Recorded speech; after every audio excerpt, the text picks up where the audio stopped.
भारत के एक छोटे से गांव में रामू नाम का एक लड़का रहता था। रामू बहुत गरीब था, लेकिन उसके अंदर एक बड़ी दौलत छुपी थी, उसकी ईमानदारी। मिट्टी के कच्चे घर। रामू अपनी माँ के साथ चूल्हे के पास बैठा है। माँ कहती है, माँ बेटा पैसे भले ही कम हो, पर कभी झूठ मत बोलना, कभी बेईमानी मत करना। रामू सिर हिलाता है।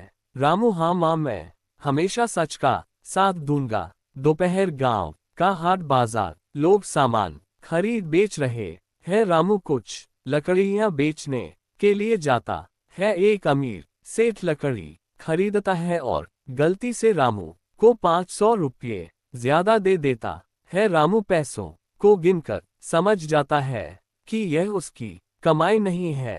रामू मन में, अगर मैं चाहूं तो ये पैसे रख सकता हूं, लेकिन ये मेरा हक नहीं है। रामू दौड़कर सेठ के पास जाता है। रामू सेठ जी, आपने पैसे ज्यादा दे दिए, ये 500 रुपये आपके हैं। सेठ चौंक कर रामू को देखता है। सेठ बेटा तू बहुत गरीब है, फिर भी तूने पैसे लौटा दिए। रामू मुस्कुराकर जवाब देता है, रामू सेठ जी, लालच से भरा पैसा कभी सुख नहीं देता। पास खड़े गांव वाले ये सब सुनते हैं। बुजुर्ग कहते हैं, आजकल के समय में ऐसा बच्चा बहुत मुश्किल से मिलता है। रामू की ईमानदारी काबिले तारीफ है। बच्चे रामू की तरफ गर्व से देखते हैं। सेठ घर लौटकर सोचता है, सेठ मन मैनेगर इतना छोटा लड़का ईमानदार हो सकता है, तो मैं क्यों लालच में डूबा हूँ। सेठ तय करता है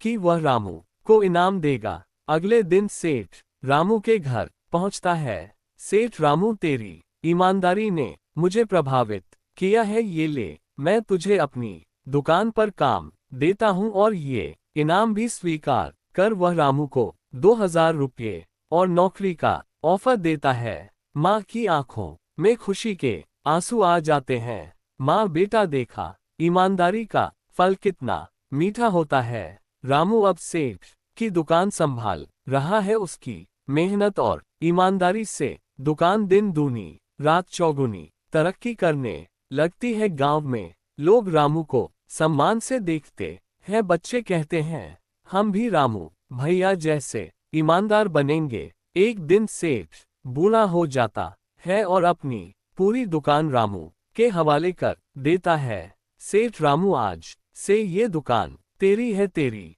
ईमानदारी ने साबित कर दिया कि तू इस जिम्मेदारी के लायक है। रामू की माँ गर्व से भगवान को धन्यवाद देती है। गांव वाले तालियां बजाकर रामू का सम्मान करते हैं।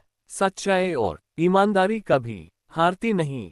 कठिनाई चाहे कितनी भी हो, जो व्यक्ति ईमानदार रहता है उसका फल हमेशा मीठा और स्थायी होता है।